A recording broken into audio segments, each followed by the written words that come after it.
Hello my dear students, देखिए बेटा, आज मैं आपको पीरियोडिसिटी ऑफ क्लासिफिकेशन एलिमेंट या फिर जिसको हम बोलते हैं पीरियोडिक टेबल, उसमें किस किस तरीके के इंपॉर्टेंट टॉपिक्स है, किस किस वैरायटीज ऑफ क्वेश्चन जनरली आज मतलब पूछे जाते हैं आप लोगों से।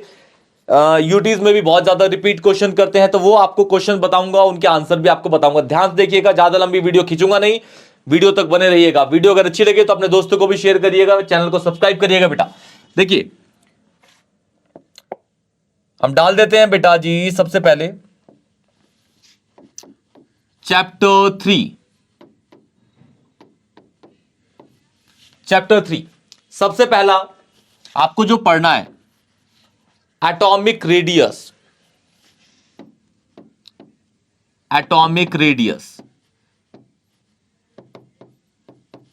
दूसरा एटॉमिक रेडियस, दूसरा आपका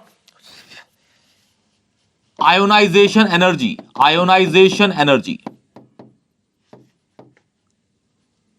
इन सब की स्टेटमेंट आपको बिल्कुल क्लियर जुबान पे रटी होनी चाहिए बेटा, ठीक है। थर्ड आपका आता है इलेक्ट्रोनेगेटिविटी।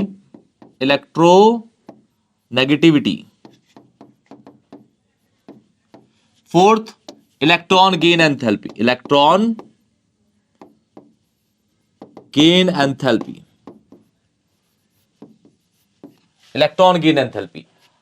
पहला atomic radius, ionisation enthalpy, electronegativity, electron gain enthalpy. उसके बाद आपका जो फिफ्थ है, ये आपसे पूछ लिया जाता है बेटा। ये बताने से पहले देखिए इसके क्वेश्चन किस किस तरीके से आएंगे। सबसे पहले इनकी स्टेटमेंट याद रखिएगा बेटा सबकी, ठीक है, इन सबकी स्टेटमेंट याद रखिएगा। फिर एटॉमिक रेडियस से क्वेश्चन आता है कि भाई जो कैटायंस होते हैं, कैटायंस का साइज क्या होता है, छोटा होता है किससे, एनायंस से। ये क्वेश्चन पूछा जाता है, ये एनसीईआरटी का क्वेश्चन है बेटा। एनसीईआरटी में ऐसा क्वेश्चन मिलेगा आपको कि कैटायंस का जो साइज होता है वो छोटा होता है as compare to the anion, क्योंकि अनायन में number of electron, number of proton से ज्यादा होते हैं, नंबर ऑफ प्रोटॉन कम होंगे किसमें, अनायंस में, और तो नंबर ऑफ इलेक्ट्रॉन ज्यादा होंगे तो उसमें इलेक्ट्रॉनिक रिपल्शन ज्यादा होगा। इलेक्ट्रॉनिक रिपल्शन ज्यादा होता है, एटम का साइज क्या करता है, एक्सपेंड कर जाता है, बढ़ जाता है। और कैटायन के अंदर नंबर ऑफ इलेक्ट्रॉन जो होते हैं वो कम होते हैं as compare to the number of proton. Number of proton ज्यादा होंगे तो फोर्स ऑफ अट्रैक्शन ज्यादा होगा, क्योंकि प्रोटॉन जो होते हैं वो एटम के सेंटर में पाए जाते हैं। Clear, okay. फिर आपका जो क्वेश्चन आता है आयोनाइजेशन एनर्जी से। आयोनाइजेशन एनर्जी से दो क्वेश्चन आते हैं। पहला क्वेश्चन आपका बेटा,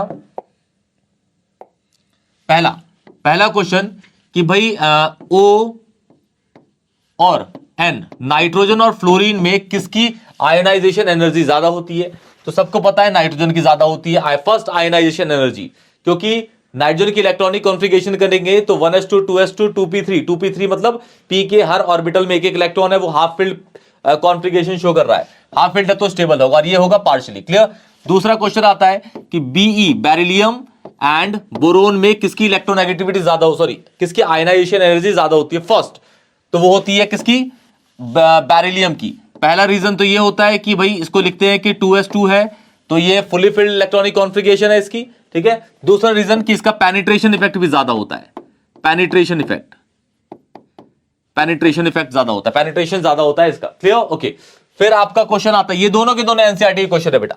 फिर इलेक्ट्रोनेगेटिविटी पे एमसीक्यूज के क्वेश्चन आ सकते हैं। सबसे पहले तो स्टेटमेंट आ जाएगी इसकी कि भाई व्हाट इज इलेक्ट्रोनेगेटिविटी। इलेक्ट्रोनेगेटिविटी आप कैसे स्टेट कर पाएंगे, the tendency to attract the shared pair of electron towards itself.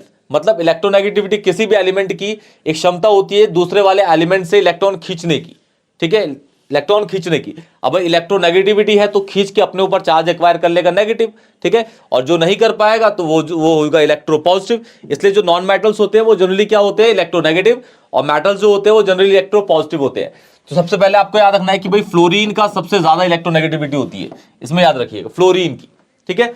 उसके बाद इन दोनों के बीच में आयनाइजेशन एनर्जी और इलेक्ट्रोनेगेटिविटी के बीच में डिफरेंस पूछता है। क्लियर। उसके बाद आता है आपका इलेक्ट्रॉन गेन एंथैल्पी,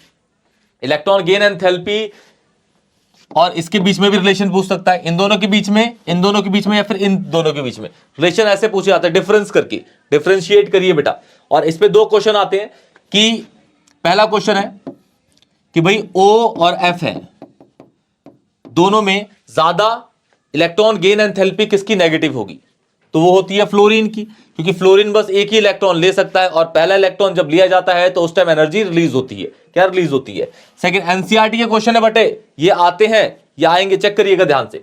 दूसरा क्वेश्चन आता है एफ एंड सीएल के बीच में, एफ एंड सीएल के बीच में किसकी ज्यादा नेगेटिव इलेक्ट्रॉन गेन एंथैल्पी है? तो यहां होती है फ्लोरीन की, क्योंकि इसका साइज क्या होता है? बड़ा होता है, साइज मोर है इसका, या लार्जर साइज है। ठीक है, फिर एक और आपका फिफ्थ टॉपिक है, इन टॉपिक्स को तो आप ध्यान से करके ही जाइएगा बेटा, और ऐसे पॉसिबल क्वेश्चन आएंगे, इंपॉर्टेंट है ये क्वेश्चन। फिर आपका आता है फिफ्थ टॉपिक है iso electronic species, iso electronic species, electronic species, जिसमें नंबर ऑफ इलेक्ट्रॉन क्या होते हैं? सेम होते हैं। ठीक है, और सपोज आपके क्वेश्चन दे दिया, एनसीईआरटी का एक क्वेश्चन है कि भाई आपके पास N3 नेगेटिव है, O2 नेगेटिव है, F नेगेटिव है, ये है Na प्लस है, Mg2 प्लस है, Al+3 है। तो भाई इनको ना इंक्रीजिंग ऑर्डर ऑफ साइज में लगाना है, किसका साइज बड़ा होगा? तो इन सब में सबसे ज्यादा नंबर ऑफ इलेक्ट्रॉन किस पे है? सब पे 10-10 इलेक्ट्रॉन है। इलेक्ट्रॉन तो सब पे बराबर है, लेकिन अगर बात करें प्रोटोन की तो प्रोटोन यहां ज्यादा है, इलेक्ट्रॉन 10, प्रोटोन 13। प्रोटोन ज्यादा है तो भाई फोर्स ऑफ अट्रैक्शन ज्यादा होगा, फोर्स ऑफ अट्रैक्शन ज्यादा होगा तो साइज क्या होगा? छोटा। तो सबसे बड़ा किसका होगा? इसका, फिर ये, फिर ये, फिर ये, फिर ये, फिर ये। एनसीईआरटी का क्वेश्चन है बेटा ये।